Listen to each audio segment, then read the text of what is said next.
हरे कृष्णा। स्वागत है आप सबका हमारे इस कार्यक्रम में जिसका नाम है मन की मनमानी।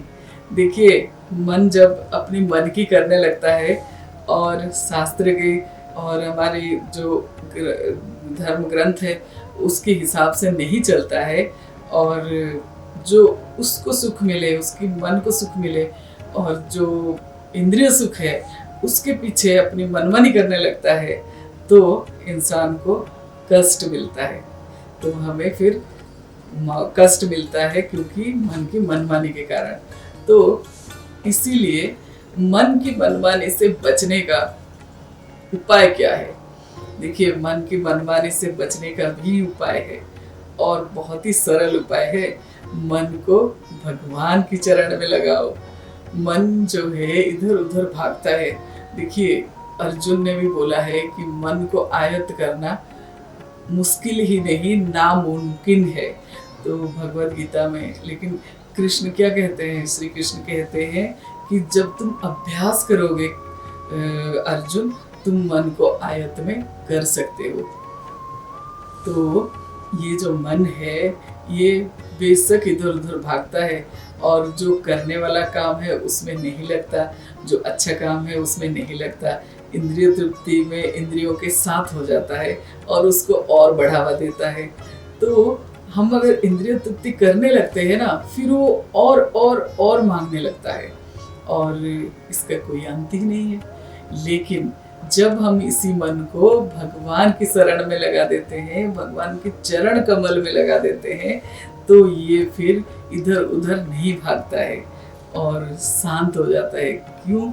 क्योंकि देखो, जब हम भगवान की सेवा करते हैं वहाँ से शुरू होती है भक्ति और किसी न किसी साधु गुरु किसी की कृपा से हमारे हृदय में जब भक्ति बीज पनपता है, हाँ, भक्ति बीज जो है हमारे हृदय में पनपने लगता है, तो वहाँ पे छोटा सा भक्ति लता जो है धीरे धीरे बढ़ने लगता है।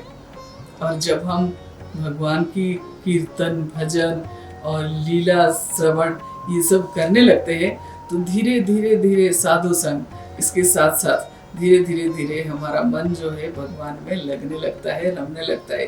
देखिए, धीरे धीरे एकदम शुरू में आदत नहीं होती है। प्रारंभिक भक्ति जो है सेवा से ही शुरू होता है, लेकिन जब थोड़ा सा आगे बढ़ते हैं, हम साधु संग भी करते हैं, भक्तों का संग भी करते हैं, उसके साथ साथ भक्ति को आगे ले जाते हैं, तो धीरे धीरे धीरे मन जो है भगवान में लगने लगता है।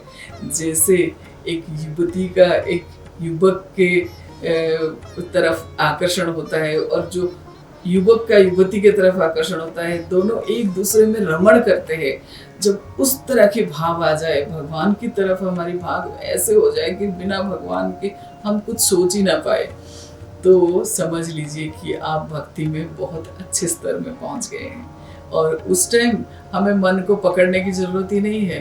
मन अपने आप भगवान में लगा रहता है और हमें कोई प्रयास करने की जरूरत नहीं कि मन को आयत्त करे, क्योंकि जब वो भगवान में लग जाता है मन, उसको भी और कोई चीज अच्छा नहीं लगता है, भगवान ही अच्छे लगते हैं। लेकिन शुरू में ये बिल्कुल नहीं जाता है। इसको बारंबार, जैसे एक मनमानी वाला घोड़ा है, वो उसको चाबुक से मार के उसका जो महंत है उसको एक तरफ करता है, इधर चलो, एक सीधा चलो, ऐसे करता है। उसी तरह से हमें भी शुरू में मन को तो आयत्त करना ही पड़ेगा। और जब वो आयत्त में आ जाता है, जब हम भगवान के नाम लेने लगते हैं, जब हम गुणगान करने लगते हैं, भगवान की लीला स्मरण करने लगते हैं, तो मन इधर उधर नहीं होता है। फिर मन भगवान में लगने लगता है और तब होता है आपको परमानंद की प्राप्ति। तो जो भटकते हुए मन को संभालने के लिए हमें सिर्फ और सिर्फ भगवान में अपने मन को लगाने की जरूरत है। देखिए, मन ऐसे ही नहीं लगेगा, लेकिन जैसे वो होता है ना, पीलिया की दवा, मतलब जॉन्डिस है किसी को, अगर उसको शुगर कैंडी खिलाया जाए तो उसको कड़वा लगता है। ऐसे ही शुरू में भक्ति भी कड़वा ही लगता है, क्योंकि हम जो है ना बहुत ही पूर्व जन्मों के संस्कार और अभी के हमारे कर्म, ये सब से इतने मैल हो चुके हैं, इतने मैल कुचले हो चुके हैं कि हमारे अंदर जो अच्छी चीज़ है वो हमें अच्छा ही नहीं लगेगा। अब जो भवरोगी है, जो जॉन्डिस की पेशेंट है, उसको मिठाई क्यों नहीं अच्छा लगता, मीठा चीज़ उसको कड़वा लगता है।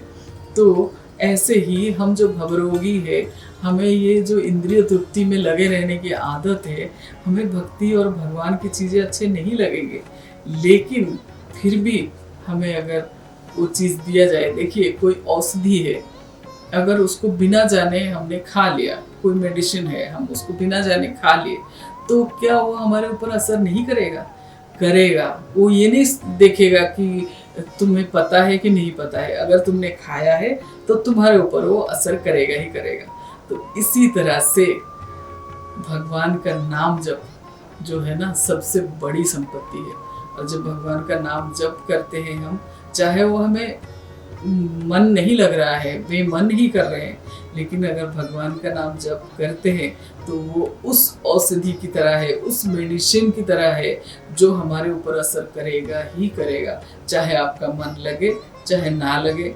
लेकिन अगर आपने भगवान का नाम लिया तो उसका असर आपके ऊपर होगा ही होगा।